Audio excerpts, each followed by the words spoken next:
ambaye anashinda, anavimudu vitu vilivyo kwenye mazingira yote ulimwenguni.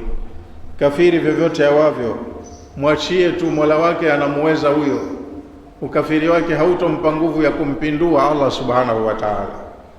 Na muumini naye ana hadhi yake kwa Mola wake. Hakuna adui atakayemtoa wakati mwenyewe yuko sawa.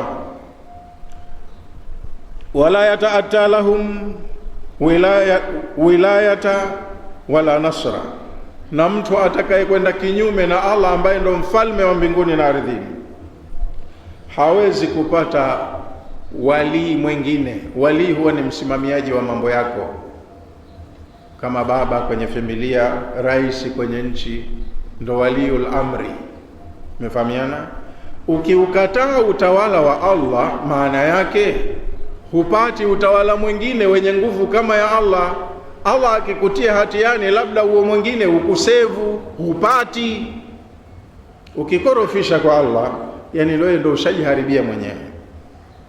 Illa minhu ta'ala, vitu hivyo vyote vinapatikana kwa Allah. Nusra inapatikana kwa Allah, salama inapatikana kwa Allah, mafanikio yanapatikana kwa Allah. Kupatia ufate utaratibu wa Allah, kukosea ni kuuacha utaratibu wa Allah. Kila kitu ni Allah, mbinguni na ardhini, duniani na akhera. Amewafahamisha hivi Allah viumbe wake, liyatawajjahu ilaihi bikulliyatihim. Wale wenye akili wanatakiwa wamfate Allah na wamtegemee totally, kadiri iwezekanavyo. Hupati mahala pengine kwenye mafanikio ukauacha uongozi wa Allah subhanahu wa ta'ala. Mutabariina amma siwahu, wanaamrishwa watu wote kwa aya hii waachane na miongozo isiyohusiana na Allah, wajiweke mbali na vingine vinavyoabudiwa, vinavyoogopwa asiyekuwa yeye Allah. Waachane navyo, wakae navyo mbali. Ghairu qasidina illa iyahu, wanatakiwa watu wasimkusudie yoyote isipokuwa Allah peke yake. Kwa leo inshallah tumetumia muda mwingi, tuweke hapo. Narudia tena mara moja tafsiri ya neno kwa neno ili kufahamu jinsi maneno yalivyotumika.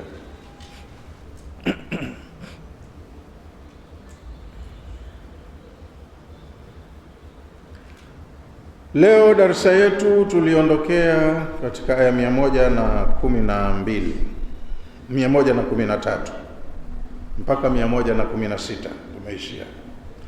Ma kana linnabii, haifai kwa mtume mwenyewe.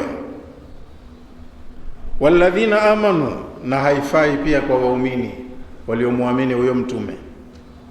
Haifai kwa rais na raia wake, kiongozi na anaowaongoza, an yastaghfiru lilmushrikina, kuwaombea msamaha washirikina, watu waliokataa kumwabudu Allah peke yake bila ya kumshirikisha. Mkiona wamekufa kwenye shiriki zao, waacheni tu na mambo yao. Huruma zenu ziishie pale ambapo mmeshindwa kuwabadilisha mkawapeleka kwenye mwongozo sawa. Mkiona wamewachomoka wakaenda upande wa pili, achaneni nao. Ma kana linnabii, haipasi kwa mtume, walladhina amanu, na wale walioamini imani ya kweli, an yastaghfiru lilmushrikin, kuwaombea istighfari washirikina, walau kanu uli qurba, hata kama watakuwa ni ndugu zao wa karibu kwenye familia, min ba'di ma tabayyana lahum annahum ashabul jahim, wasiwaombee msamaha baada ya kuwabainikia kuwa hawa ndugu zetu ni watu wa motoni. Kwa dalili zote na vigezo vyote mmejiridhisha wamekufa makafiri, waacheni kama walivyo. Wama kana istighfaru Ibrahima li abihi, musichukue kigezo cha istighfari ya Ibrahim kwa baba yake. Wama kana istighfaru Ibrahima li abihi, haikuwa ile istighfari ya Ibrahim kwa baba yake aliyosema waghfir li abi innahu kana min ad-dallin, Mola wangu msamehe baba yangu, hakika yeye amekuwa ni miongoni mwa wapotovu. Msichukue hiyo kuwa kigezo, kwa sababu istighfari ya Ibrahim kwa baba yake haikuwa isipokuwa illa maw'idatin wa'adaha iyahu. Ile ni ahadi katika ile tension yao ya mvutano wa maneno magumu mpaka kutishia na kifo. Kamwambia, tusifikishane huko, nitakuombea msamaha kwa Mola wangu. Akatimiza ahadi yake kwa kumwombea kwa Mola wake, maana kafanya sicho kumtishia uhai mtume wa Mungu, na lile pia ni kosa. Kwa hiyo alimwahidi, nitakuombea, akamwombea, lakini bado alikuwa yuko kwenye juhudi za kumlingania, na alikuwa hajakata tamaa, ana matumaini, huenda siku moja atanielewa. Falamma tabayyana lahu, lakini Ibrahimu huyo huyo ilipombainikia annahu aduwwun lillahi, kwamba yule baba yake ni adui wa Allah, ilipombainikia, na hiyo ndo walioambiwa waumini, min ba'di ma tabayyana lahum annahum ashabul jahim. Hasa Ibrahimu mwenzenu ilipombainikia annahu, kwamba huyu baba yake aduwwun lillahi, ni adui wa Allah, tabarraa minhu, hata yeye aliachana naye baba yake na anampenda, lakini kaachana naye. Inna Ibrahima la awwahun halim. Kilichomsukuma Ibrahimu kufikia hapo, Ibrahimu alikuwa ni mtu mpole, mvumilivu, halafu alikuwa havunjiki moyo na anajali sana kila kitu, mpole.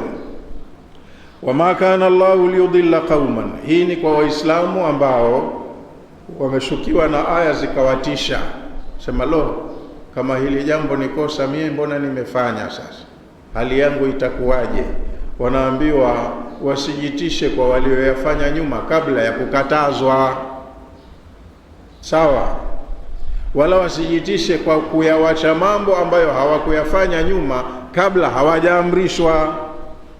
Wama kana Allahu, hakuwa Allah, liyudilla qauman, kwamba ana tabia ya kupotosha watu, kupoteza amali za watu, baada idh hadahum, baada ya kuwafikishia hidayah, hata yubayyana lahum, mpaka awabainishie ma yattaqun, ni mambo gani wanatakiwa kuyawacha, kuyatahadhari, kujitenga nayo.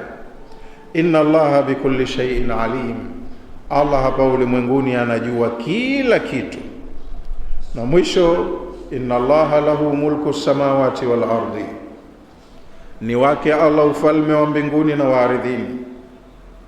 Yuhyi wa yumitu, yeye ndiye anayeleta viumbe kwenye uhai na ndiye anayeviondosha vilivyo hai akaviweka kwenye ufu. Wama lakum min dunillahi min waliyin wala nasir, na nyinyi viumbe mkimwacha Allah hamna msimamiaji wa mambo yenu mwingine atakaye kupelekeni pazuri akakuondoleeni shari, hamuna mwingine mkimwacha Allah. Waliyin, msimamiaji wa mambo yenu, wala nasir, wala mkombozi au mtetezi au muokozi atakapokutieni Allah hatiani. Salama yenu mumtii yeye na muache aliyoyakataa. Mkimkorofisha yeye, mwingine kwa kukimbilia baada yeye hayupo, hapapo.